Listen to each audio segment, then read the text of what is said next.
Hello everyone, welcome back to learn medicine by doctor Nikita. और आज के लेक्चर में हम डिस्कस करने वाले हैं ऐसी 10 इमरजेंसी मेडिसिन जो स्पेशली हार्ट की कंडीशंस में यूज होती हैं। अगर आप किसी भी पेशेंट को हार्ट अटैक आता है, मायोकार्डियल इंफार्क्शन या कोई भी ऐसी कंडीशन जिसमें हार्ट बीट करना बंद कर देता है, तो ऐसे केसेस में किसी भी हॉस्पिटल, नर्सिंग होम या कहीं पे भी ये मेडिकेशन होना बहुत ही इंपॉर्टेंट है। और आपको पता होना चाहिए कौन सा मेडिसिन कब दिया जाता है ना। तो हम उसके साथ उनका जो फार्माकोलॉजिकल कंपाउंड है वो और किस कंडीशन में कौन सी दवाई एडमिनिस्टर करी जा रही है, कितनी डोज में, वो आज डिस्कस करेंगे।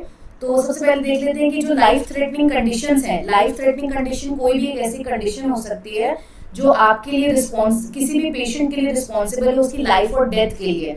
मतलब बहुत बार ऐसा होता है कि ब्लड प्रेशर बहुत ज्यादा फॉल हो रहा है या हार्ट रेट दिखाई नहीं दे रही है और एक इमरजेंसी मेडिकल कंडीशन है, बहुत ज्यादा ब्लड लॉस हो गया है। किसी भी केस में जो इमीडिएट मेडिकल अटेंशन के लिए दवाई चाहिए होती है, इमरजेंसी मेडिसिन जिसको बोलते हैं, तो वो मेडिसिन के बारे में डिस्कस करेंगे। कोई भी स्टूडेंट जो medical, paramedical, nursing, pharmacy, pharmacology, MBBS, PG किसी के भी स्टूडेंट है, उनको ये सारी मेडिसिन के नाम याद होना बहुत जरूरी है। और कौन सी समय कितनी, कौन सी डोज कितनी क्वांटिटी में दी जाती है, उसके साथ कुछ फार्माकोलॉजी भी डिस्कस करेंगे। तो पहले देख लेते हैं कौन कौन सी कंडीशंस हैं जब ये मेडिसिन दिया जाता है। हार्ट अटैक, अगर ऐसा हुआ है कि पेशेंट को हार्ट अटैक आया है, हार्ट अटैक का मतलब होता है इमीडिएटली किसी भी कंडीशन की वजह से, देखो रीजन कोई भी हो सकता है, पर उसकी वजह से अगर हार्ट बीट करना बंद कर देता है ना, या तो हार्ट के अलग अलग बॉडी पार्ट्स में ब्लड सप्लाई नहीं पहुंच रहा है, ब्लड नहीं पहुंच रहा है, ऑक्सीजन नहीं पहुंच रहा है, हार्ट बीट नहीं कर रहा है, किसी भी वजह से हार्ट आपका काम करना बंद कर देता है, तो हम उससे कहते हैं हार्ट अटैक। बहुत सारी रीजंस होते हैं उसके, पर उन सारी कंडीशंस में हम ये मेडिसिन देने वाले हैं। जो 10 मेडिसिन की मैं लिस्ट अभी बताने वाली हूँ।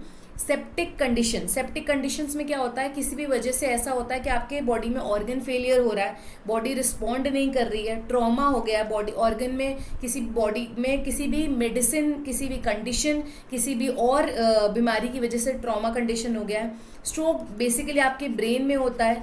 ब्रेन में अगर इस तरह से अटैक हो जाता है कि ब्लड सप्लाई ब्रेन में रुक जाती है, और या फिर ब्लड की जो वेसल्स होती हैं वो ब्रेन में बर्स्ट हो जाती हैं, मतलब फट जाती हैं। ब्रेन में सप्लाई करने वाली ब्लड वेसल्स अगर फट जाती हैं तो हम कहते हैं स्ट्रोक हो गया है। बहुत ज़्यादा बर्न्स हो गए हैं, सीवियर बर्न्स हो गए हैं, हाई डिग्री बर्न हो गया है। अगेन इसमें भी ऐसा ही होता है कि पूरी बॉडी आपका की इफेक्टिवनेस, उसकी फंक्शनिंग कम हो जाती है, बहुत सारे ऑर्गन फेलियर हो जाते हैं, या फिर और किसी तरह से ब्रेन में इंजरी हो गई है। तो ये सारी कंडीशंस हैं जिसकी अल्टीमेट इफेक्ट आपकी बॉडी में ब्लड सप्लाई को पड़ता है ना।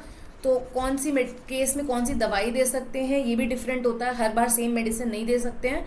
और बहुत सारे ऐसे पेशेंट्स होते हैं जो एक मेडिसिन के लिए कुछ एलर्जिक रिएक्शन देते हैं। पहली बात, ये मेडिसिन अवेलेबल कहाँ पे होती हैं, किसी भी अगर आप हॉस्पिटल में जाएंगे तो उनके पास एक इमरजेंसी ट्रे होती है।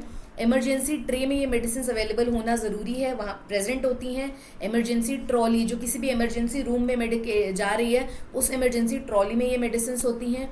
आपकी आईसीयू यूनिट में, जिसे हम बोलते हैं इंटेंसिव केयर यूनिट, तो इंटेंसिव केयर यूनिट में ये मेडिसिन ज़रूर से होती हैं। ऑपरेशन थिएटर में इसलिए कि आप किसी भी चीज़ का ऑपरेशन कर रहे हैं, पर सडनली अगर किसी इंसान की पल्स रेट ड्रॉप होने लगती है, किसी और वजह से उसका हार्ट रेट ड्रॉप होता है या हार्ट काम करना बंद कर देता है, तब भी ये मेडिसिन होना ज़रूरी है। क्रिटिकल केयर यूनिट में भी ये मेडिसिन ज़रूर से प्रेजेंट होती हैं, या फिर इमरजेंसी वार्ड में।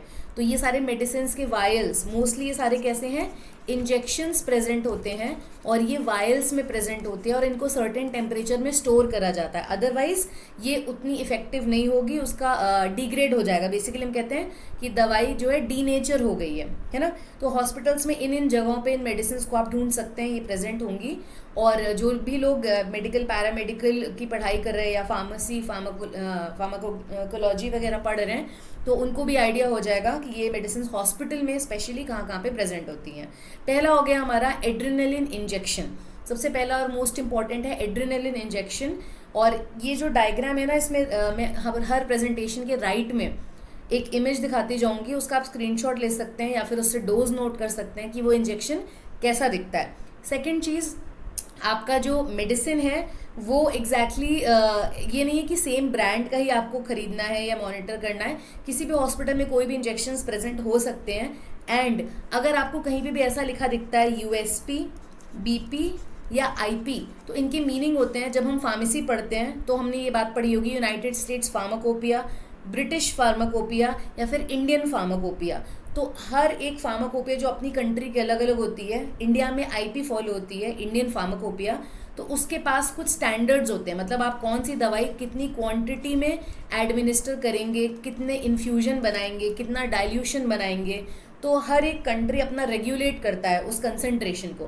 तो अगर कहीं आईपी लिखा है तो मतलब इंडियन फार्माकोपिया के अकॉर्डिंग वो बना हुआ है, कहीं पे बीपी लिखा है मतलब ब्रिटिश फार्माकोपिया, और यूएसपी मतलब यूनाइटेड स्टेट्स फार्माकोपिया। ठीक है, तो पहला हो गया हमारा adrenaline injection. Adrenaline injection cardiac arrest, अगर किसी के साथ ऐसा हुआ है कि उसे कार्डियक अरेस्ट हो गया, मतलब उसकी बॉडी में पल्स नहीं दिख रही है, देयर इज नो पल्स, है ना, तो हम बोलते हैं कार्डियक अरेस्ट हो गया है। ऐसी कंडीशन में सबसे पहले एड्रेनलिन इंजेक्शन देते हैं। डोज मैंने यहाँ लिखा हुआ 0.1 mg/ml। या फिर इस्चेमिक हार्ट डिजीज, मतलब क्या हो गया है, उसकी बॉडी में सडनली ब्लड, हार्ट ने क्या कर दिया है, ब्लड फ्लो नहीं कर रहा है, या फिर किसी भी वजह से जो हार्ट में कंडक्शन है वो रुक गया है। मतलब अगर आपने पढ़ा होगा हार्ट कंडक्शन, जिसके लेक्चर्स में ले चुकी हूँ, तो इलेक्ट्रिकल कंडक्टिविटी शुरू होती है सैन, सैन से जाता है एवियन, आगे बंडल ऑफ एजन, परकिंजे फाइबर। तो अगर हार्ट बीट ही नहीं कर रहा है तो हार्ट पंप कैसे करेगा, तो ऐसी कंडीशंस में भी क्या होता है, हम एड्रेनलिन इंजेक्शन देते हैं। मोस्टली इसमें क्या हो रहा है हमारा इस्टीमिया में और कार्डियक अरेस्ट के केसेस में जो इंसान होता है उसकी हार्ट रेट एरिदमिक हो जाती है, किसी किसी केस में रुक भी जाता है।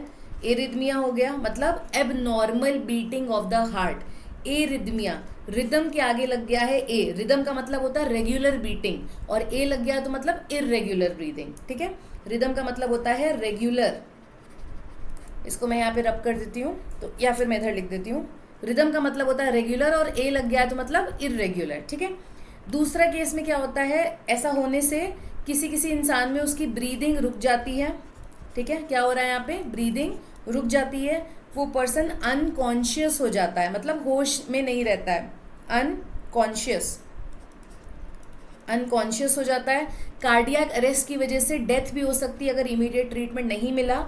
और इस केसेस में, कार्डियक अरेस्ट के केस में, सडनली जो ब्लड फ्लो है हार्ट की तरफ, हार्ट से जो ब्लड फ्लो हो रहा है वो क्या हो जाता है, कम हो जाता है, जिसकी वजह से ऑक्सीजन की सप्लाई भी कम हो जाती है। तो हार्ट में ब्लड फ्लो कम जा रहा है, ऑक्सीजन कम जा रहा है, तो ऑब्वियसली हार्ट आगे बीट भी नहीं करेगा ब्लड फ्लो को, बाकी ऑर्गन्स तक भी ब्लड नहीं पहुंचेगा, पल्स नहीं आएगी, अनकॉन्शियस हो जाएंगे, सांस नहीं ले पाएंगे, या अगर रिदम आ भी रही है हार्ट में तो बहुत ही एबनॉर्मल होगी। तो ऐसी कोई भी सिम्टम अगर दिखते हैं तो कौन सी मेडिसिन दी जाएगी, एड्रेनलिन। ठीक है, आई थिंक सो ये समझ में आ गया है। इसकी फार्माकोलॉजी डिस्कस करते हैं कि कौन कौन से रिसेप्टर पे ये ड्रग काम कर रहा है। तो जो हमारा एड्रेनलिन है वो कैसा है, सिम्पैथोमाइमेटिक ड्रग है, और इसको एपिनेफ्रीन भी बोलते हैं। बहुत सारी जगह पे देखो, जैसे यहाँ पे इसके पहले वाले में लिखा हुआ था एपिनेफ्रीन इंजेक्शन।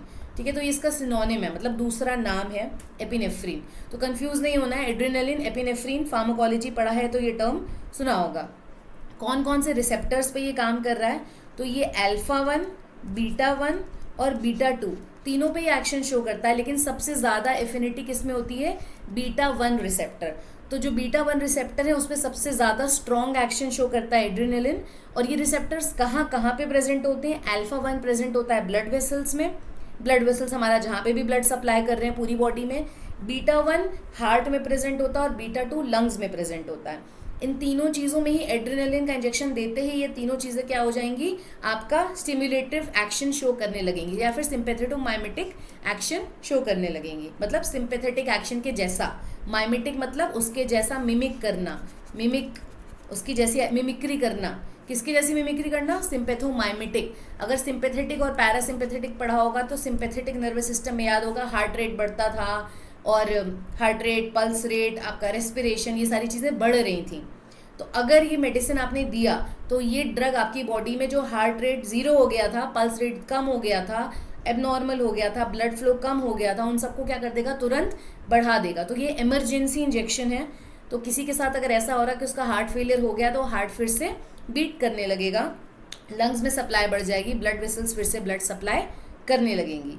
तो ये कार्डियक स्टिम्युलेटिव एक्शन देता है, मतलब हार्ट के एक्शन को इंक्रीज करता है, क्योंकि हार्ट क्या हुआ था इस पेशेंट को, उसका हार्ट काम करना बंद कर गया था, तो आपने जब ये ड्रग दिया उसकी वजह से हार्ट बीट करने लगेगा, तेज से करने लगेगा, जो एटलीस्ट उस सिचुएशन में उस इंसान की लाइफ बचा देगा। सेकेंड है कॉन्ट्रैक्शन, हार्ट को जल्दी जल्दी कॉन्ट्रैक्ट करवाएगा ताकि जल्दी जल्दी पूरे ऑर्गन्स में क्या हो सके, ब्लड की सप्लाई हो सके, ठीक है। और सैन, जहाँ पे मैंने बताया था कि इलेक्ट्रिकल इम्पल्स की स्टार्टिंग हो रही है, तो यहाँ से इलेक्ट्रिकल इम्पल्स इनिशिएट ही नहीं हो पा रहे थे, तो इसको भी ये स्ट्रांगली कॉन्ट्रैक्ट करेगा, यहाँ से भी इलेक्ट्रिकल सप्लाई क्या हो जाएगी, बूस्ट हो जाएगी, तो एरिथमिया की प्रॉब्लम भी सॉल्व हो जाएगी और हार्ट रेट या पल्स आने लगेगी। तो इस तरह से आप किसी भी ह्यूमन की लाइफ सेव कर सकते हैं। इसकी डोज कितनी होती है, 1 mg IV रूट। अच्छा, अब अलग अलग रूट होते हैं। IV रूट का मतलब होता है इंट्रावीनस इंजेक्शन, है ना, इंट्रावीनस इंजेक्शन। अगर कुछ कुछ जगह पे आपको दिखाई देगा लिखा हुआ है IV के साथ कहीं पे लिखा हुआ IM, तो IM होता है इंट्रामस्क्यूलर, SC होता है सबक्यूटेनियस। डिफरेंट रूट्स होते हैं, पर मोस्टली यहाँ पे जो इंजेक्शंस आपको दिखेंगे वो कैसे होते हैं, IV, जो इमीडिएटली ब्लड में जाते हैं और डायरेक्टली हमारे ऑर्गन को टारगेट करते हैं। हाफ लाइफ कितनी है इसकी, 2 से 3 मिनट। तो 2 से 3 मिनट में ये ड्रग आपकी बॉडी में आधी क्वांटिटी में प्रेजेंट होता है, मतलब आधा ही ऑलरेडी एक्सक्रीट हो जाता है। तो जो भी ये आपने फार्मेसी अगर पढ़ा होगा या कभी पैरामेडिकल, नर्सिंग, मेडिकल कहीं भी पढ़ा होगा, तो फार्माकोलॉजी जब आप पढ़ते थे तो किसी भी ड्रग की T½ अगर कम है तो आपको जल्दी जल्दी वो ड्रग देनी पड़ेगी। क्यों? क्योंकि मतलब वो उतने मिनट में आपकी बॉडी में आधी ही क्वांटिटी में रह जाती है, आधी वो क्या होती है, मेटाबोलाइज होकर एक्सक्रीट हो जाती है। तो 2 से 3 मिनट में इसकी हाफ लाइफ है, मतलब आपको अगर किसी की लाइफ सेव करने में ज़्यादा इंजेक्शन देने पड़ रहे हैं तो आपको फ्रीक्वेंट इंजेक्शन देने पड़ेंगे, मतलब जल्दी जल्दी। तो डोज को हर 3 से 5 मिनट में रिपीट करोगे, क्योंकि हर 2 से 3 मिनट में ये ड्रग आपकी बॉडी में हाफ ही रह जाती है, आधी रह जाती है, आधी बाहर निकल जाती है, ठीक है, या फिर मेटाबोलाइज हो जाती है। तो कार्डियक अरेस्ट, अगर किसी का हार्ट रेट रुक गया है तो आपको हर 3-4 मिनट में ये इंजेक्शन दोबारा देना है। कितना देना है, 1 mg IV route with a dilution of 1:10,000, मतलब 0.1 mg/ml। ये इसका डोज क्वांटिटी है, ऐसे याद कर लीजिए। नेक्स्ट हम आ जाते हैं नॉर एड्रेनलिन इंजेक्शन। जो सेकंड इंजेक्शन है वो है nor adrenaline. Nor adrenaline sterile कहीं पे भी लिखा है तो मोस्टली इंजेक्शंस आपके IV रूट के लिए होते हैं, और यहाँ पे देखो लिखा है IP मतलब इंडियन फार्माकोपिया। तो अगर कभी भी ऐसा हुआ है कि ब्लड लॉस हो गया है बॉडी से, या फ्लूइड लॉस बहुत ज़्यादा हो गया है, या किसी का एक्सीडेंट हो गया है, किसी को बहुत ज़्यादा बर्न हो गए तो बॉडी से बहुत ज़्यादा ब्लड और फ्लूइड निकल गया, फ्रीक्वेंट डायरिया हो गया, बहुत ज़्यादा आपकी बॉडी से एक्सक्रीशन हो रहा है ना, फीकल मैटर बहुत ज़्यादा निकल रहा है, तो बॉडी में पानी नहीं बचा, इलेक्ट्रोलाइट्स नहीं बचे, या फिर इन सब कंडीशन में ब्लड लॉस हो गया, ठीक है। हेवी ब्लीडिंग इन प्रेगनेंसी के दौरान में क्या हो गया, बहुत ज़्यादा ब्लड लॉस हो गया बॉडी से, या फिर सेप्सिस हो गया, मैंने आपको पहले भी बताया था, अगर बॉडी में शॉक कंडीशन हो गया, ऑर्गन फेलियर हो गया किसी भी वजह से, इन सारी कंडीशंस की वजह से अगर ब्लड लॉस हो रहा है तब ये इंजेक्शन देते हैं नॉर एड्रेनलिन। इसका डोज कितना है, 0.025 से 0.4 mcg/kg/मिनट। तो ये क्या होता है, माइक्रोग्राम पर किलोग्राम पर मिनट। क्या है ये, माइक्रोग्राम पर, mcg का मतलब होता है माइक्रोग्राम पर किलोग्राम पर मिनट, ये इसका डाइल्यूशन है ना। ओके, अब ये कब दिया जाता है, अगेन ये वाली ड्रग आपकी तब दी जाती है जब हार्ट पंप करना बंद कर दे ब्लड, या फिर इनमें से कोई सिनेरियो जो मैंने अभी डिस्कस किया था, ब्लड लॉस हो गया हो किसी भी वजह से। अगर आपकी बॉडी में ब्लड लॉस हो गया है, फ्लूइड लॉस हो गया है, या फिर आपकी बॉडी में हार्ट ने पंप करना बंद कर दिया। अब कंडीशन आती है कि बहुत सारी सिमिलर ड्रग्स हैं जो हार्ट अब नॉर्मल बीट करे तब दी जाती हैं, पर हर पर्सन का सिनेरियो अलग है, किस वजह से हार्ट बीट करना बंद कर रहा है उस पर डिपेंड करेगा आप कौन सा इंजेक्शन दे रहे हैं, या फिर किस इंजेक्शन से इफेक्ट नहीं आ रहा है तो, या फिर कोई इंसान किसी मेडिसिन को लेकर एलर्जिक है तो आप दूसरे मेडिसिन में शिफ्ट करेंगे। ओके, तो हार्ट या फिर बीट करना बंद कर देता है, या फिर इनमें से कोई ऑर्गन, ब्रेन, लिवर, किडनी, इनमें से कोई भी ऑर्गन तक हमारे हार्ट जो है ब्लड नहीं पहुंचा पा रहा। हार्ट क्या कर रहा है, इनको ऑर्गन को ब्लड नहीं पहुंचा पा रहा, जो हमारे कैसे ऑर्गन्स हैं, बहुत ही क्रूशियल क्रिटिकल ऑर्गन्स हैं, है ना, लाइफ सेविंग ऑर्गन्स है। या फिर कार्डियोजेनिक शॉक, वैसोडाइलेटरी शॉक और हाइपोटेंसिव शॉक। अब ये टॉपिक आते हैं कि इनका मीनिंग क्या होता है। तो कार्डियोजेनिक शॉक का मतलब होता है जब आपका हार्ट ब्लड को पंप नहीं कर सके, when heart is unable to pump the blood, ठीक है। वैसोडाइलेटरी शॉक का मतलब क्या होता है, वैसोडाइलेशन, तो जब हमारी वेसल्स डायलेट होती हैं तो हार्ट क्या करता है, ब्लड को बाकी ऑर्गन्स तक पहुंचाता है, ठीक है। तो अगर आपकी बॉडी या आपके ऑर्गन्स को इनफ ब्लड नहीं मिल पा रहा, यहाँ पे तो हार्ट ही पंप नहीं कर पा रहा है, यहाँ हार्ट तो पंप कर रहा है लेकिन आपकी बॉडी को प्रॉपर अमाउंट ऑफ ब्लड नहीं मिल पा रहा है, तो बॉडी किस में चली जाएगी, शॉक में चली जाएगी, वैसोडाइलेटरी शॉक। मतलब वो सारे ऑर्गन्स ठीक से फंक्शन नहीं कर पाएंगे जैसे वो करते थे यूजुअली। तीसरा है हाइपोटेंसिव शॉक। हाइपोटेंशन कब आता है, जब आपकी बॉडी से बहुत ज़्यादा फ्लूइड का या फिर ब्लड का लॉस हो जाता है ना, बहुत ज़्यादा फ्लूइड या ब्लड का लॉस हो जाता है, तब भी आपकी बॉडी किस में चली जाती है, हाइपोटेंसिव शॉक में। क्योंकि इस तरह से क्या होगा, फ्लूइड्स या ब्लड का लॉस होगा तो आपके किसी भी ऑर्गन को ठीक से अगेन फ्लूइड्स नहीं मिल पाएंगे, इलेक्ट्रोलाइट्स नहीं मिल पाएंगे और वो ठीक से फंक्शन नहीं कर पाएंगे, ठीक है। इसकी फार्माकोलॉजी क्या है हमारी इस ड्रग की, कि ये अल्फा-1 रिसेप्टर पे बाइंड करता है और ब्लड प्रेशर को इंक्रीज कर देगा वैसोकॉन्स्ट्रिक्शन एक्शन शो करके। अल्फा-1 रिसेप्टर पे इस ड्रग की एफिनिटी सबसे ज़्यादा होगी। हम किसकी बात कर रहे हैं, नॉर एड्रेनलिन, ठीक है, नॉर एड्रेनलिन इंजेक्शंस की। तो नॉर एड्रेनलिन को NA लिख देते हैं। नॉर एड्रेनलिन, नॉर एड्रेनलिन मतलब एपिनेफ्रीन और नॉर एपिनेफ्रीन, इसको नॉर एपिनेफ्रीन भी बोलते हैं, नॉर एपिनेफ्रीन, ठीक है। ये ब्लड प्रेशर को बढ़ा देगा और ये दूसरा बीटा-1 रिसेप्टर पे भी टारगेट करता है, अल्फा-1 पे भी। अल्फा-1 पे टारगेट करके ये क्या करेगा, ब्लड प्रेशर बढ़ाएगा और बीटा-1 को टारगेट करके हार्ट का कॉन्ट्रैक्शन बढ़ा देगा। मतलब हार्ट जो है जल्दी या तेज़ी से इंक्रीज्ड पोटेंसी के साथ तेज़ से हार्ट कॉन्ट्रैक्ट करेगा। और ये इंजेक्शन आपको IM या सबक्यूटेनियस नहीं देना है। कैसा देना है, सिर्फ और सिर्फ IV देना है और ये इसका डोज है। फिर मैंने बताया था MCG मतलब माइक्रोग्राम। अगर आप इसको IM या सबक्यूटेनियस देंगे तो ये आपकी बॉडी में नेक्रोसिस कॉज कर देगा, मतलब टिश्यू डैमेज, ठीक है। नेक्स्ट आ जाता है हमारा dopamine injection, dopamine and dobutamine injection. ये हमारा थर्ड मोस्ट इंपॉर्टेंट ड्रग है इमरजेंसी कंडीशन में। डोपामीन इंजेक्शन कब देते हैं, जब आपकी बॉडी में ब्लड प्रेशर ड्रॉप हो रहा है, BP बहुत ज़्यादा कम हो रहा है, हार्ट रेट बहुत ज़्यादा कम हो रहा है, या फिर हार्ट अरेस्ट हो गया है। अरेस्ट मतलब हार्ट की बीट्स रुक गई हैं। तो इन तीनों में से कोई भी कंडीशन होगी तो डोपामीन का इंजेक्शन देंगे। अगर हाई डोज देनी है तो इतना ब्लड प्रेशर बढ़ाने के लिए, और अगर आपको हार्ट का स्टिम्युलेशन बढ़ाना है तो आप इतना डोज देंगे, मतलब 5 से 10, ठीक है। अगर BP बढ़ाना है तो उसका डोज, देखो डोज से फ़र्क पड़ेगा कि इसका एक्शन कितना होगा बॉडी में। 10 से 20 दे रहे हैं मतलब BP इंक्रीज करने के लिए, और दूसरा मैंने बोला था हार्ट रेट कम हो गया है, उसको बढ़ाने के लिए आप कितना देंगे, 5 से 10, ठीक है। तो ये इसके कंडीशंस हो गए, किन कंडीशंस में आप ये ड्रग देंगे और इसका एक्शन क्या है। आई थिंक सो ये समझ में आ गया होगा। नेक्स्ट चलते हैं डोब्यूटामीन, जो इसी के साथ ही है। डोब्यूटामीन इंजेक्शन कब देते हैं, देखो यहाँ पे लिखा है USP, यूनाइटेड स्टेट्स फार्माकोपिया। तो डोब्यूटामीन इंजेक्शन कब देंगे आप, CHF, एक्यूट CHF। एक्यूट कहीं पे भी यूज़ होगा उसका मतलब होता है सडनली, और क्रोनिक मतलब बहुत लंबे समय से चला आ रहा है जिसकी वजह से ऐसा कंडीशन डेवलप हुआ है। तो एक्यूट मतलब सडन। एक्यूट कंडीशन में क्या हो रहा है, यहाँ पे क्या हो रहा है, ये ड्रग देने पे आपका कार्डियक आउटपुट इंक्रीज होगा। CHF क्या होता है, कंजेस्टिव हार्ट फेलियर। सडनली किसी ना किसी वजह से हार्ट जो है काम करना बंद कर देता है। तो उसके रीजंस बहुत सारे हो सकते हैं। हो सकता है हार्ट जो है उस तक हार्ट के मसल्स तक प्रॉपरली ऑक्सीजन नहीं पहुंच रहा है, हार्ट में ब्लड सप्लाई नहीं हो रही है, इलेक्ट्रिकल कंडक्टिविटी ज़ीरो हो गई है, मेनी ऑफ द रीजंस।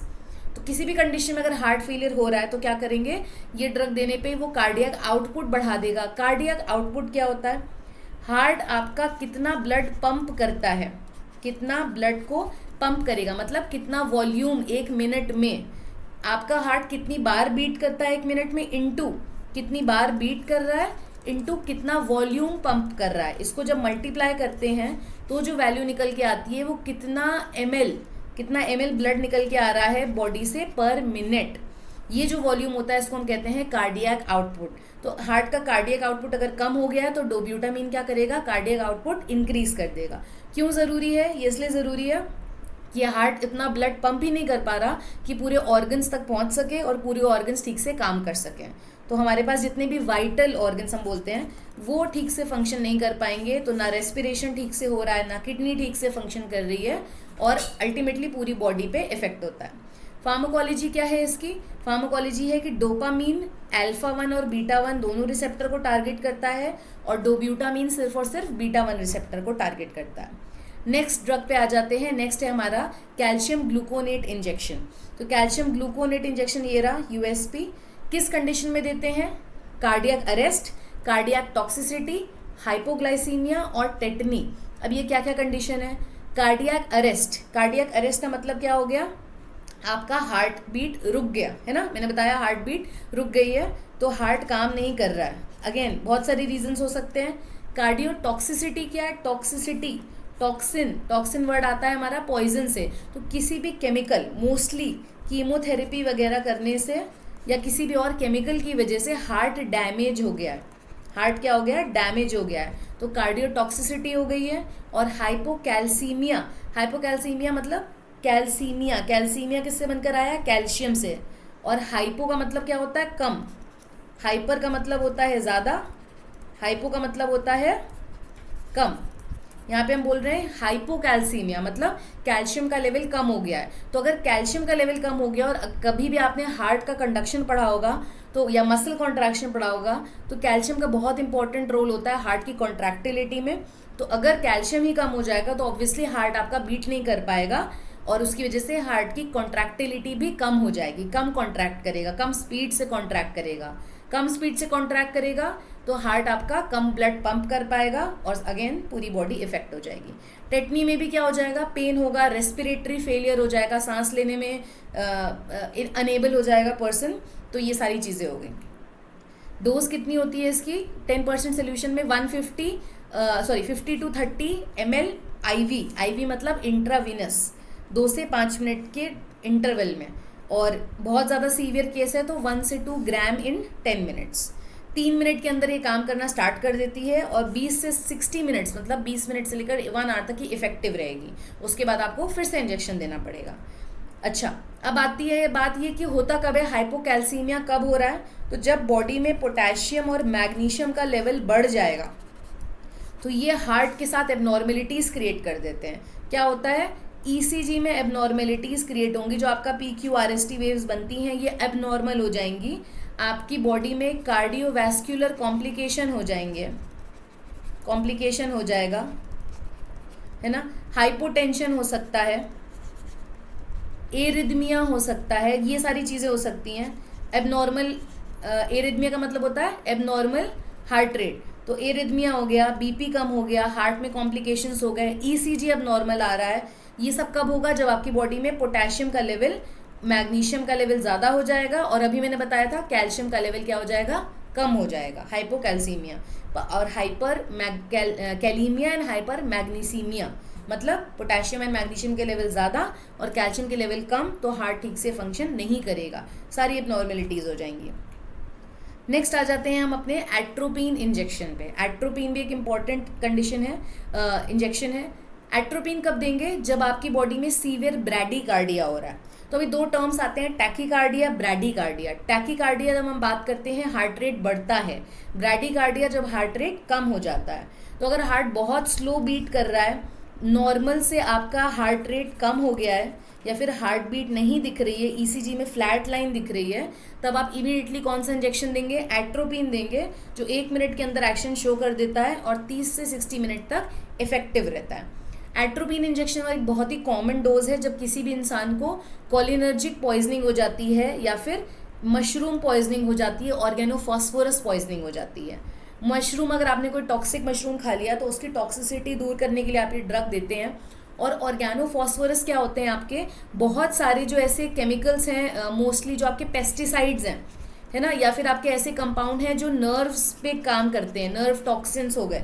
तो ये वाले ड्रग्स अगर आपने एक्सीडेंटली कंज्यूम कर लिए हैं तो एक बहुत अच्छा एंटीडोट होता है। एंटीडोट का मतलब होता है आपकी इस कंडीशन को रिवर्स कर देना। एंटीडोट लेने पे ये कंडीशन से हुई जितनी भी प्रॉब्लम्स हैं वो सारी नॉर्मल हो जाएंगी, है ना। कहते हैं हमने इस पॉइजन का एंटीडोट ले लिया, किसी को स्नेक बाइट हुआ और एंटीडोट ले लिया, तो ये एंटीडोट है इन कंडीशंस में। और ऑल्सो इफेक्टिव है अगर ब्रैडीकार्डिया हो गया या फिर हार्ट बीट नहीं दिख रही है। अब देखते हैं इसके फार्माकोलॉजी के बारे में। तो ये मस्कारेनिक एजेंट है, पैरासिम्पेथोलिटिक है और एंटीकोलिनर्जिक ड्रग है। नॉन सेलेक्टिव है मतलब ये सारे रिसेप्टर्स पे बाइंड करता है, M1, M2, M3, NN और NM, मतलब मस्कारेनिक रिसेप्टर और मस्कारेनिक और निकोटिनिक, निकोटिनिक, ये दोनों पे ही काम करता है। M1 रिसेप्टर कहाँ प्रेजेंट होते हैं? CNS, गैस्ट्रिक और सलाइवा में। M2 रिसेप्टर कहाँ प्रेजेंट होते हैं? हार्ट और लंग्स में। और M3 कहाँ प्रेजेंट होते हैं? स्मूथ मसल्स में। तो ये सबकी एक्टिविटी को क्या कर देगा? ब्लॉक कर देगा और हमारा एक प्रॉपर तरह से पैरासिम्पैथोलिटिक एक्शन शो करेगा। ठीक है, आई थिंक सो आप इसको एक बार देख लीजिए ये कैसा दिख रहा है इंजेक्शन। ठीक है, नेक्स्ट चलते हैं इसकी डोज पे। तो ये इसकी डोज है। अगर इलेक्ट्रिकल एक्टिविटी बंद हो गई है, मतलब हार्ट मैकेनिकली बीट नहीं कर रहा, हार्ट बीट नहीं कर रहा, या फिर इलेक्ट्रिकल कंडक्टिविटी नहीं है हार्ट में, इलेक्ट्रिकल इंडक्टिविटी नहीं है, तो आप ये डोज देंगे। तो ये ड्रग देंगे कौन सी? एट्रोपिन। दूसरा मैंने आपको बताया था कि हार्ट रेट क्या हो गया है? कम हो गया है, तो भी आप ये देंगे। और मशरूम पॉइजनिंग, ऑर्गेनोफॉस्फेट हमने डिस्कस करा, इंसेक्टिसाइड्स में यूज होते हैं। चलिए नेक्स्ट आ जाते हैं एम्यूडेरोन इंजेक्शन में।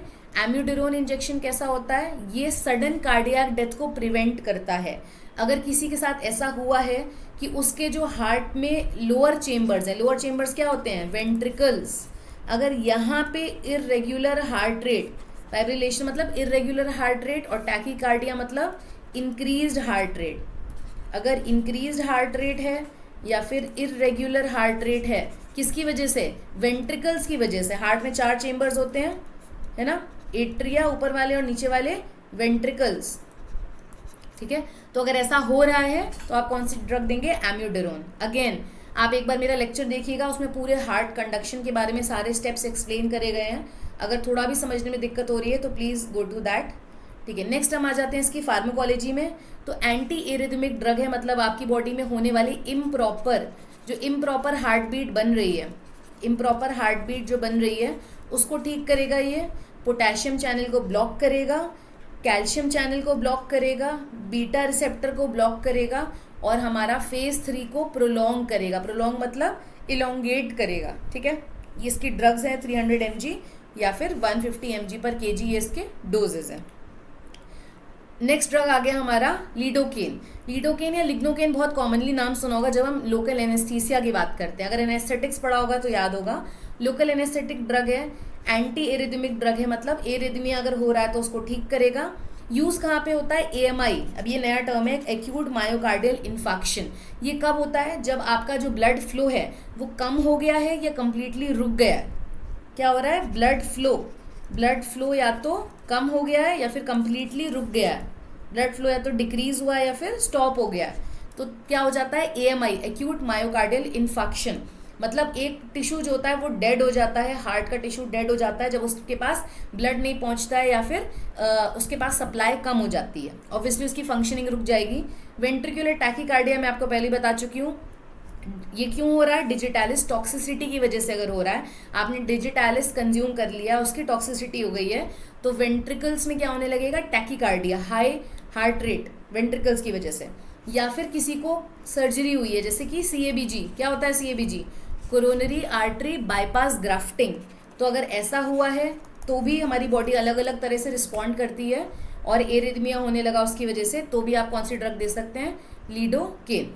तो इसका डोज क्या है? 1 से 1.5 mg पर kg, और या फिर इन सारी कंडीशंस में भी इस ड्रग को हम यूज़ करेंगे। ठीक है, ऐसा ये ड्रग दिख रहा है, यहाँ से आप देख सकते हो ड्रग दिख कैसा रहा है। नेक्स्ट आ जाते हैं एडेनोसिन इंजेक्शन पे। तो एडेनोसिन इंजेक्शन इन 4 कंडीशंस में यूज़ करते हैं: PSVT, एट्रियल फिब्रिलेशन, फ्लटर और WPWS। तो अब ये है क्या क्या चीज़ें? तो PSVT क्या होता है आपका? Paroxysmal supra ventricular tachycardia. इसमें क्या हो रहा है? आपका बार बार abnormal electrical activity that begins in the atria. तो एट्रिया में एबनॉर्मल एक्टिविटी हो रही है, इसकी वजह से एट्रिया ना बहुत जल्दी कॉन्ट्रैक्ट कर जाते हैं, और बहुत जल्दी कॉन्ट्रैक्ट होने की वजह से वो बार बार कॉन्ट्रैक्शन कर रहे हैं। तो ये सिम्टम कब होता है बॉडी में? जब आपके जो एट्रिया हैं, ये जो ऊपर वाले चेम्बर हैं, ये जल्दी जल्दी कॉन्ट्रैक्ट हो रहे हैं। ठीक। दूसरा है आपका एट्रियल फिब्रिलेशन। एट्रियल फिब्रिलेशन में भी क्या हो रहा है हमारा? बहुत ज़्यादा एरिथमिया कंडीशन है, देखो यहाँ लिखा हुआ है रैपिड हार्ट रिदम, है ना, दैट कॉजेज ब्लड क्लॉट, और इसकी वजह से ब्लड क्लॉट्स क्रिएट हो रहे हैं। और अगर ब्लड क्लॉट आ गए और हार्ट में इकट्ठा हो गए तो ब्लड पंप नहीं हो पाएगा और किसी भी पर्सन की डेथ हो सकती है। फ्लटर क्या होता है? फ्लटर का भी मतलब ऐसा ही होता है कि आपके जो एट्रिया हैं वो ठीक से स्क्वीज नहीं हो पा रहे, मतलब अगर एट्रिया से, मैं यहाँ लिख देती हूँ इम्प्रॉपर स्क्वीज, तो अगर एट्रिया से ठीक से ब्लड वेंट्रिकल में नहीं आएगा तो मतलब आधा ब्लड तो यहीं रह गया, तो पूरा तरह से ब्लड वेंट्रिकल्स में नहीं आ रहा है, पूरा ब्लड बॉडी में नहीं जा पा रहा है। और WPWS में क्या हो रहा है, WPWS आपका होता है वोल्फ पार्किंसन वाइट सिंड्रोम। इसकी वजह से बहुत ज़्यादा हार्ट रेट हो रहा है, रैपिड हार्ट रेट, जिसको ये सिंड्रोम होता है उसको क्या हो जाता है, टैकीकार्डिया।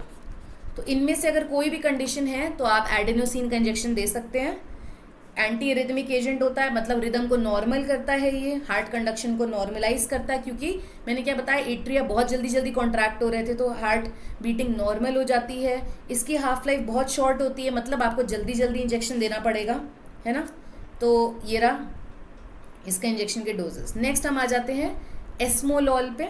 तो एस्मोलॉल हमारा कैसा है, एस्मोलॉल भी हम यूज़ करते हैं एट्रियल फ्लटर, अभी मैंने बताया कि बहुत ज़्यादा कॉन्ट्रैक्शन हो रहे हैं, ठीक से स्क्वीजिंग नहीं हो रही है ब्लड की, और PSVT, ये तीनों हम डिस्कस कर चुके हैं। इन तीनों कंडीशंस में आप एस्मोलॉल इंजेक्शन भी दे सकते हैं। अगेन डिपेंड करेगा कि पेशेंट को कौन सा ड्रग सूट कर रहा है और कौन सी और मेडिकल कंडीशन उसे है, ठीक है। ये इसके डोजेज हो गए 500 mcg पर kg, माइक्रोग्राम पर kg। और फार्माकोलॉजी पे चलते हैं इसकी। तो फार्माकोलॉजी क्या है, ये अल्ट्रा शॉर्ट एक्टिंग ड्रग है, मतलब बहुत जल्दी ही इसका बॉडी में T-हाफ, बहुत जल्दी बॉडी में हाफ हो जाएगा और एक्सक्रीट हो जाएगा, लेकिन ये इमीडिएटली एक्शन शो करना शुरू करता है, जल्दी से हार्ट रेट कम करता है। और जो भी drugs atrial Flutter, fibrillation, arrhythmia, tachycardia को ट्रीट कर रही है ना, वो हार्ट की एक्टिविटी को तुरंत कम कर देंगी। देखो डिक्रीज हार्ट रेट, कॉन्ट्रैक्शन, तो हार्ट हमारा नॉर्मल हो जाएगा। Blocks β1 receptor also. और अब हम आ जाते हैं अपनी लास्ट ड्रग पे, जिसका नाम है मैग्नीशियम सल्फेट इंजेक्शन। एक सेकेंड, मैग्नीशियम सल्फेट इंजेक्शन। तो मैग्नीशियम सल्फेट इंजेक्शन ये 4 बहुत इंपॉर्टेंट केसेस में यूज़ हो रहा है। सबसे इंपॉर्टेंट है टॉर्सेट डी पॉइंटिस। तो इसमें क्या हो रहा है, एक्सेसिव लेंथनिंग हो रही है QT इंटरवल्स की, जिसकी वजह से कार्डियक डेथ हो जाती है। कार्डियक डेथ में लिख देती हूँ। तो टॉर्सेट डी पॉइंटिस कभी के और डिस्कस करेंगे डिटेल में। वेंट्रिकुलर एरिथमिया हो जाता है अगर, या फिर इक्लैम्सिया, जो भी फीमेल्स प्रेग्नेंट हैं उनमें अगर ब्लड प्रेशर हाई हो रहा है ना, उसके साथ सीजर्स हो रहे हैं, तो ये कंडीशन होती है इक्लैम्सिया, या फिर एस्थमेटिक अटैक्स हो रहे हैं। इनमें से अगर कोई भी कंडीशन है तो मैग्नीशियम सल्फेट इंजेक्शन दे सकते हैं।